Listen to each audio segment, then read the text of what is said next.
to be or not to be? That is the question.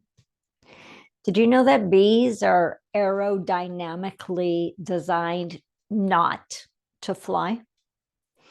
That the width of its wings are too small to keep its huge body in flight? The good thing is the bee doesn't know that. Regardless of the physics, the bees fly and they get nectar to the hive, and in the process, unknowingly support the entire earth with pollination. The simplest act, yes, but the most vital act for all living organisms in and on our planet. I think we could learn a thing or two from bees. But first, a few bee jokes. You ready? What do you call a bee you can't understand? A mumblebee. Why did the bee go on strike? Because they wanted more honey and shorter working flowers. I know that one got a groan, didn't it? What did the queen bee say to the naughty bee? Beehive yourself. And if you have a bee in your hand, what do you have in your eye? Beauty, because beauty is in the eye of the bee holder. I know. But here's the thing we can learn from bees. I have three main things we can learn from bees. First, they don't know what they don't know, and that's a good thing because they do their brilliance anyway. We, on the other hand, believe in physics or mass consciousness and not in spirit, not in the spirit of the infinite when it comes to ourselves and humanity. We don't believe in our own brilliance. We look at all the reasons why we can't, rather than just doing what we're here to do. Second, the phrase busy as a bee. Now, we use that phrase to say someone is either too busy or they're not staying focused or they're flighty or they're flitty or whatever. They're just moving too fast. But in the life of a bee, they stay focused on their mission. It may look like they're flying all over the place and they put many miles on in a single flight, but they know where they're going and they know why they're going, and they go from plant to plant to plant with their intention in mind. Did you know that almost 90% of wild plants and 75% of leading crops depend on pollinations, not just from bees, but from many sources? And that 1 out of every 3 mouthfuls, think about that, of our food depends on pollinators, such as bees. Bees carry with them a focused intention. It's number 3. Bees are industrious. They're hardworking with that single focus. They know exactly what they are here to do. And to be. They are intentional and they are on purpose. Kind of goes with the second one. But we as humans, we often go without that focus, without that purpose, without that goal, that intention, that vision in mind. And then we lose momentum and we lose attention. So let's talk about this focused intention a little bit. In Matthew chapter 6, it says, let your eye be single. But because I like to go to the version called The Message, which is more modernized, I want to read you these 2 verses. It's from Matthew 6, verse 22 and 23. It says, your eyes are windows into your body. Open your eyes wide in wonder and belief. Your body fills with light. If you live squinty-eyed in greed and distrust, your body is a musty cellar. If you pull the blinds on your windows, what a dark life you will have. So metaphysically, when we dive into this scripture, let your eye be single, it means keep your vision, keep your attention, keep your eye on that which is good and right and righteous. Keep your awareness on that which you want, that which you desire, not all the reasons you don't have it. Similar passage from Luke 34, it says, the lamp of the body is the eye. Therefore, when your eye is good, your whole body is also full of light. But when it's evil, your body is also full of darkness. Well, what's evil in this conversation, right? From the scripture, when you see that which is less than good or beauty or love, then you are seeing that which is evil. We could have a whole conversation about the word evil, and I think we did a couple of weeks ago in our Stepping Stones workshop. But in essence, evil is dark, which is absence of light. But in our example, if we keep our awareness, our focus on that which we don't want, we keep our awareness on the politics, we keep it on the news, we keep it on the climate, we keep it on the stock market, we keep it on everything that's wrong with everything else. Now, don't tell me you don't. Look deeper, because we all do. We all do at some level. But it matters what you watch, what you pay attention to, or what you give your attention to. And if you persist in recognizing that which appears to be evil or error, you cannot obtain abiding life and good.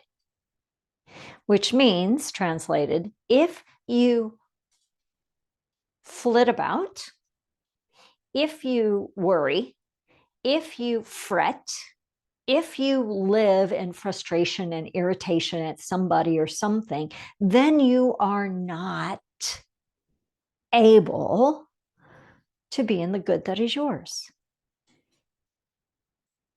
But according to the bees, if we bring a single focus, if we bring our awareness to our intention and purpose, everything can start coming together in different ways. We are transformed into the likeness of Christ, I would say, into our Christ essence by beholding good, not focusing on limitations, not whining or complaining about somebody else. If you have an issue with somebody, go direct. If you have an issue with what's happening, look at what's going on inside of you. Where is your own justification? Where is your own defense? And begin to look for that which is good. When we focus on that which is good with our intention and our purpose, that is indeed what we will see. So for me, when I'm focused on my intention, on getting this project done or this task done or this thing completed or this vision or this goal, when I keep my focus there, then I stay in momentum towards that. I can keep moving into alignment with that. But when I forget that that's my ultimate, then I get caught with all the reasons why. Well, I can't do this and I can't do that. I'm telling you what, I recorded a workshop. It was screen share on Zoom, but my picture had to be there. It took me an hour and I couldn't figure out how to do both my screen share and my video. It was so annoying to me. It took so much energy and so much frustration, and I could not figure it out. But I kept trying and I kept trying and I kept trying. Now, in the past, and maybe for a minute, I got caught in that, like, right? But when I remembered, oh yeah, I'm recording this workshop for this reason, for this purpose, and it's due. So I have this greater goal. I have this greater intention. It's something I said I would do. It's something that's expected of me, and I want to do it. And I have a deadline. There's always that, right? And so I could take a break when I felt like this, right? And like, oh, I can't get this to work. I walked away for a moment. And I remembered that what I am focusing on is what I get more of. So what I was focusing on was all the ways it didn't work. What I was focusing on was all the things I tried that didn't work. What I was focusing on was how I was feeling in the moment, which wasn't exuberantly light and joyful. I won't tell you what it was, but it wasn't that, right? Then I get caught with all those things flying at me. We've talked about that before. So when I turned it all down, turned it all off, walked away, I went and talked to my husband for a minute. And he said, "Are you done?" I said, "I haven't even started yet. I'm whining about it a little bit." And he goes, "Well, what are you going to do?" I said, "I'm going to walk around the house." He really laughed at that. But I'm going to walk around the house. I'm going to get something to eat. I'm going to fill my water glass. And I'm going to go back in. I'm going to start again. Well, I came back in and I started again, and it worked. I found the missing link. I found the thing, the one thing that allowed it all to come together.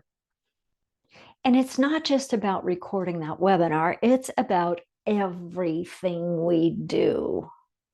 If we are focused with single attention, if we are doing what is ours to do with single focused, if we are remembering what our pathway is leading us to, if we know that we have the brilliance and the impossibilities and the unlimited potentials within us, just as the bees do, then we come into focus. There's a saying that says, where the focus goes, the energy goes. Where the focus goes, the energy goes. So when I get off focused, I start paying attention to all the things that are wrong or the many things flying at me. That's when life gets tough. It's only every time true. But when I focus with single eye and I put the blinders on, not to darken my room, but to lighten my soul, right? And I pay attention to that which is most important to pay attention to, then I'm successful. Then things flow. I don't always get what I always want, but I move in that direction. So I have a parable I want to share. In a serene forest, there lived an old owl named Oliver. He had a simple yet profound philosophy. If your attention is split, you're going to be pulled in different directions. Seems like what we're talking about. Oliver's wisdom was evident in his remarkable ability to hunt for prey.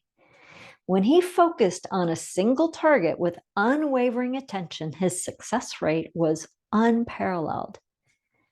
But on days when he allowed distractions to divide his attention, his hunts often ended in frustration. Many years ago, he put this to the practice. Many years ago, one sunny morning, Oliver watched a young rabbit dart through the underbrush.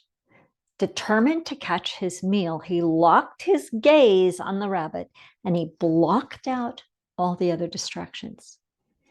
The rustling leaves, the chirping birds, the swaying branches, the squirrel over there, the chipmunk, and with laser-like focus, he pounced and captured his prey. Now, you and I were not hunting for prey, so take this into your own experience, right? Use this metaphorically, right? As he deserved this well-deserved meal, as he enjoyed this well-deserved meal, Oliver reflected on the lesson he had just reaffirmed. The antidote to distraction is single focus. It was a simple truth he carried with him throughout his wise and contemplative life in the forest, a lesson that helped him thrive amidst the beauty and chaos of the natural world. Another way to say it is if your attention is split, you are being pulled in different directions and you will get nowhere. Another analogy is if you're trying to drive down the highway with one foot on the gas and the other foot on the brake, you might move, but you will not get where you want to get with as much ease as you can get there. If you are going here and here and here and here without that intention of a single focus, you will be distracted and exhausted. But if indeed you become like the bee and you move with purposeful intention between the many flowers the bee is visiting, the different tasks with the full out intention clear in your mind, then things will flow and move easily with you. Be as focused as the bee on what you want. Let go of limitations, even scientific ones, in favor of the brilliance that you are created to be. Keep your intention and your awareness on spirit, on developing the capacity to awaken and embody more of your Christ essence, which will then bring more beauty, more kindness, more compassion, more innovation, more connection into your life and into the world. That's what we're here to do. We're here to continue our spiritual journey of awakening. We're here to embody hope for humanity. The bees give us hope. The bees give us lessons. From Mark 9, verse 23, Jesus says to him, to one of the disciples, if you can believe, all things are possible to they who believe. All things are possible. If you feel like a bee who's all of a sudden learned the science that he can't fly, trash that thought. Believe in the bee who's so far beyond science, supersedes, overcomes the physics, which is simply the limitations that you believe in your world. Let that stuff go and access your point of brilliance. Believe as the bee does. Believe in your brilliance. Believe that all things are possible. Set your intention with focus and purpose. Know that your intention, that your purpose matters, that your impact, just like one bee can impact the whole world with the pollination, your impact, you don't know what your pebble in the pond, how that ripples out and impacts other people. You know, or you can know, or begin to know that just by being your best self, you are pollinating in ways that you can't even begin to imagine. You are inspiring. You are touching people's hearts and minds. You are opening possibilities, not only for yourself, but for the world. So become like the bee, unlimited, untethered, free in their expression, especially when they are focused with single vision and intention and purpose. Let's take this into a time of meditation. So take a deep breath in. And as you do, close your outer eyes. And as you close your outer eyes today, let's bring this thought also into our meditation. It is said that when a butterfly flaps their wings, it will impact the weather on the other side of the globe.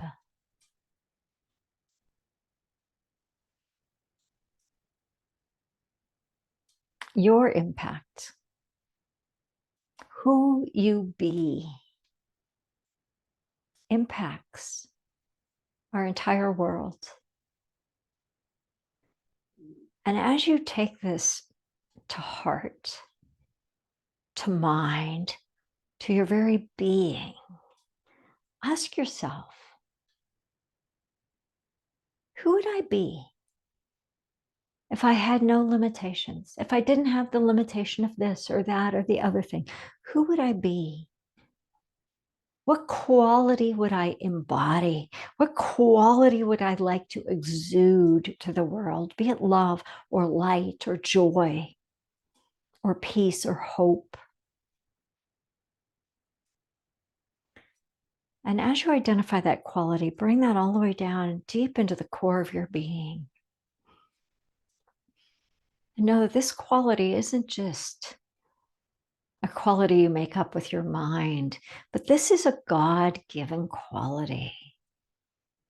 This is your beingness. And your beingness transcends all laws of limitation. Because with God, knowing God, believing God, all things are possible. So imagine yourself being bead, being crowned this bee of beingness with this quality. And feel it as you embody it.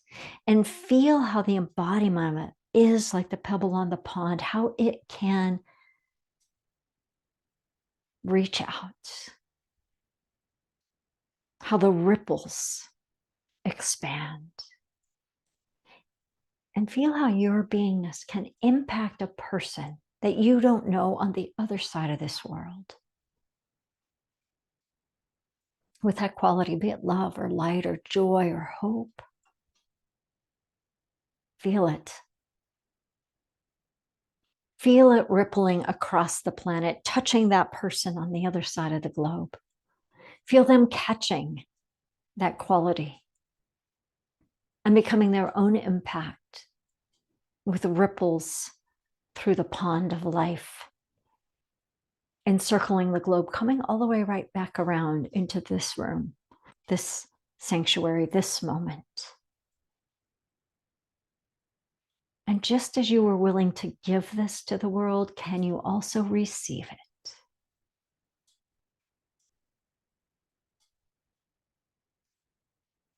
So allow that quality to be received. Let it land in your heart of hearts and ripple right now through your body, through your physical body, down through the cells of your being. Let it ripple through your emotional body, your mental body, your spiritual body.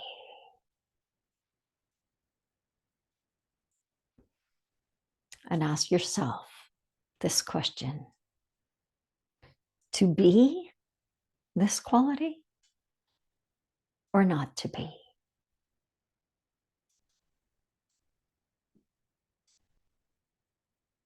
To be this or not to be? It's your choice. To be or not, still your choice. Choose it. Align with it. Come into coherence and resonance with it. Embody it, integrate it right here, right now. Claim it as yours. Make the commitment to yourself to be it.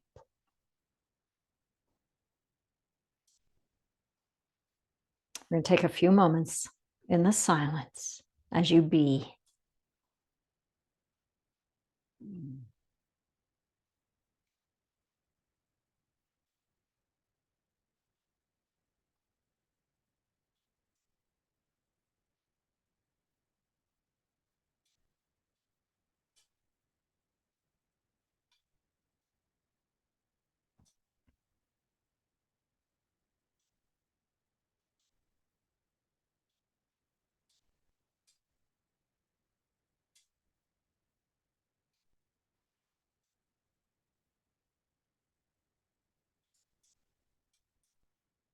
as you choose to be.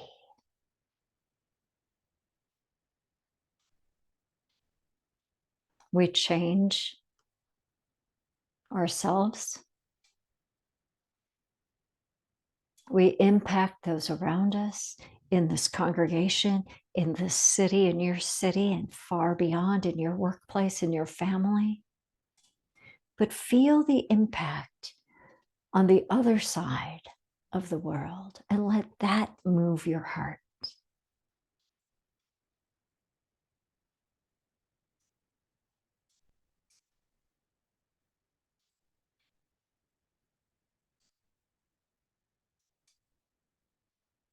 Take another breath in. To be. I be. And so it is. And so we let it be. Amen. As you complete your service today, I invite you to share with the others around you during fellowship time who you choose to be today. With much love.